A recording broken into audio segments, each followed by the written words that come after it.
If you've ever left a conversation feeling confused, guilty, or oddly responsible for someone else's reaction, even when you did nothing wrong, then pay very close attention, because what I'm about to reveal is one of the most powerful yet hidden manipulation tactics in human interactions, one that affects friendships, workplaces, social media interactions, families, and even casual strangers.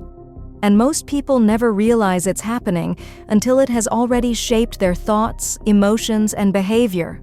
This tactic is called the emotional labeling trick, and it works so subtly that manipulators can guide your emotional responses, shift the narrative, and reshape your perception of yourself without raising their voice, without yelling, and often without you even noticing.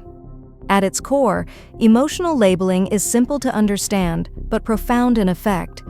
It involves someone attaching a specific label to your feelings, often one that is completely inaccurate, and presenting it as if it's an unquestionable fact, exploiting the natural human tendency to trust confident statements about our own emotions. For example, imagine you're in a calm discussion with a colleague about a project deadline, and they casually say, "You're really stressed about this," even though you feel neutral or even confident. Almost immediately, your brain processes that label, you start questioning your own emotional state, and before you know it, your attention shifts from the task to your supposed emotional reaction, giving the manipulator a subtle but powerful control over the conversation. The trick becomes more potent when the label is negative, such as, "You're overreacting," "You're too sensitive," "You're insecure," "You're scared," or "You're defensive." Even if none of these are true, the confidence and calmness in the delivery make your brain briefly accept the label as reality, subtly undermining your self-confidence and setting up a pattern where you start seeking their approval or trying to justify your feelings. In workplaces, this tactic is extremely common, especially for women who navigate environments with hierarchical pressures. For instance, a woman might calmly explain a scheduling concern to her manager, only to hear, "I can see you're getting emotional. Take a breath." In this moment, the conversation's frame instantly shifts. Instead of focusing on the issue, the focus is now on her emotional reaction. The manager positions themselves as calm, rational, and authoritative, while she suddenly feels the need to defend herself. The emotional labeling trick doesn't stop at direct interactions. It also spreads subtly through social media. Think of a scenario where someone comments, "You're being dramatic about this situation," on a post or discussion thread. Even if you feel neutral, you may pause, reread your own words, and question whether you came across as overreacting.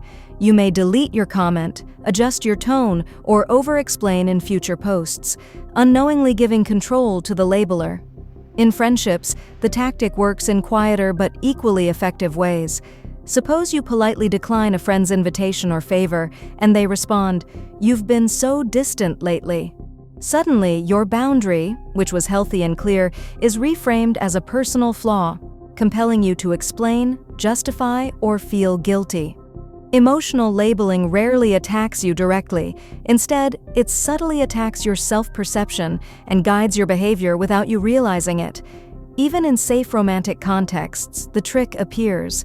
Imagine a partner being told, "I know you're scared of commitment," after simply expressing a desire for personal space.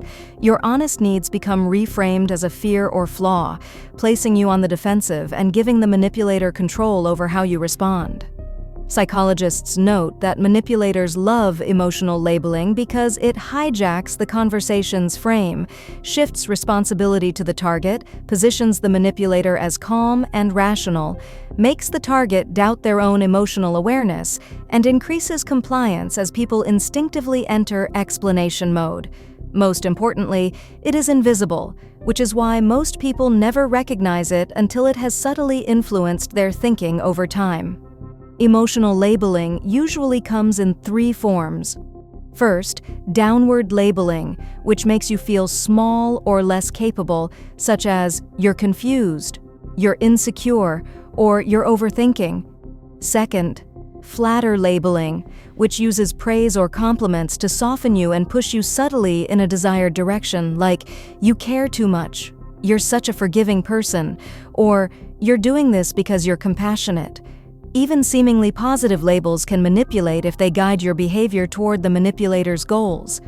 Third, distorted labeling, which misrepresents your real intentions or emotions, such as, "You're angry because you didn't get your way," or "You're avoiding responsibility." When someone repeatedly applies these labels, they become the self-appointed interpreter of your emotions, even when they're wrong, and the most dangerous aspect is that repeated exposure can make you start internalizing these labels as truth.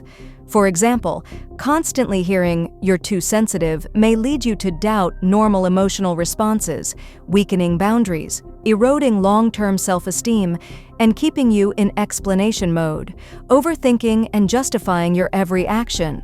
Recognizing this manipulation requires asking yourself 3 questions. 1. Am I truly feeling the emotion they are labeling? 2. Is this person labeling me rather than asking me about my feelings? 3. Does this label give them control of the conversation or interaction? If the answer is yes to all 3, it is emotional labeling in action. The safest neutral response is to calmly clarify without conflict.